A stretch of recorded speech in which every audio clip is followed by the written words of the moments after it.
Human trafficking is where people who abduct other people keep them hostage or under some kind of ransom, where for a certain amount of money they will sell them to the highest bidder people, whether it's male or female. I would say probably the maybe like equate it to like kidnapping, I guess. Kind of like taking someone against their will and bringing them somewhere else.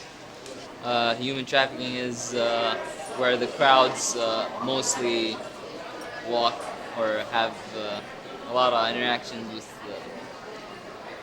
I mean, I know it logically, but definition is kind of hard to explain. As you can see, not everyone is familiar with the term human trafficking. Gail Hamilton is the director of the Global Peace Foundation, and she will be able to help us understand a formal definition. Human trafficking is obtaining, transporting, recruiting, harboring, or providing persons by means of force, fraud, or coercion for the purpose of commercial sex or labor services. Keeping the definition of human trafficking in mind, what are some of the preliminary steps a community can take to combat the issue? So, if each church, mosque, synagogue, any place of worship, any community really commits to educating themselves about the issue of human trafficking, that's a first step. And then from there, they can become a catalyst to educate their neighborhood and the larger community. Is human trafficking a problem in Fairfax? Specifically, our county, I would say no. But I do know people are aware of this issue, just like me. I do believe that Fairfax County Public Schools should make kids, specifically high schoolers, aware of this problem. In Fairfax, I imagine it's probably a pretty prevalent issue all over the place. Probably, I know in the United States it is an issue that's really kind of really unreported, not really a big focus. So probably, I imagine this area would be as well. Very common, yeah, especially in the Tyson's area. That is mostly because of the metros coming now. I think this would be extra to the human trafficking that is right now. I'm always surprised about some of the leaders of our society who actually know nothing about human trafficking. Most people have the concept that human trafficking is something that happens in Thailand or some far off developing country. So most people are totally unaware of how it is happening here in the United States. The United States is the largest destination country in the world for human trafficking. I'm the gang prevention coordinator for Fairfax County. I've been in this position for 4 years.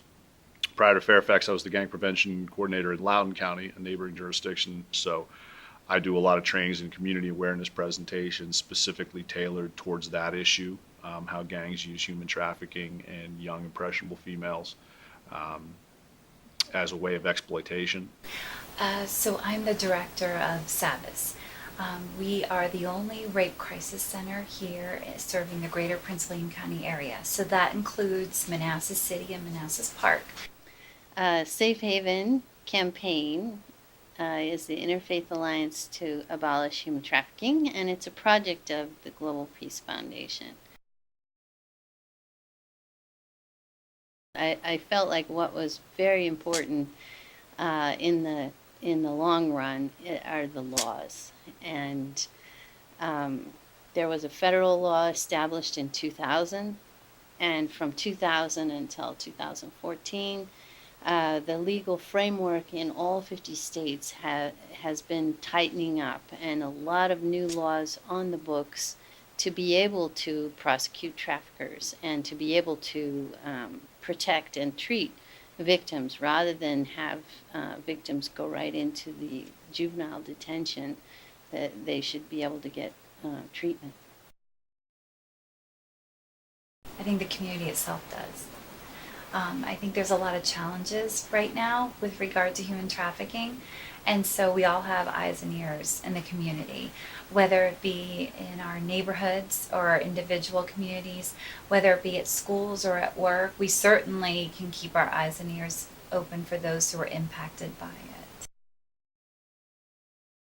My goal as a prevention coordinator, someone who's not law enforcement, my goal is strictly in prevention intervention. I have meetings and work a little bit with law enforcement, but since I'm not law enforcement, I don't go out and do the arrests or anything like that. Law enforcement may contact me and say they've come across some girl who they suspect may be at risk for trafficking. Is there any programs or services I can provide to that young lady? So that's kind of the way I work with them. So my goal is always to be proactive, and I would think that would be the goal. I feel comfortable speaking on behalf of law enforcement too. That's their goal, is to be proactive and try to address these issues before they get worse, or if there's any way to catch a girl and prevent her from going down a dangerous road before she gets caught up in that lifestyle. I think that's the goal of not only myself and people with the court, but the schools, law enforcement, and all agencies.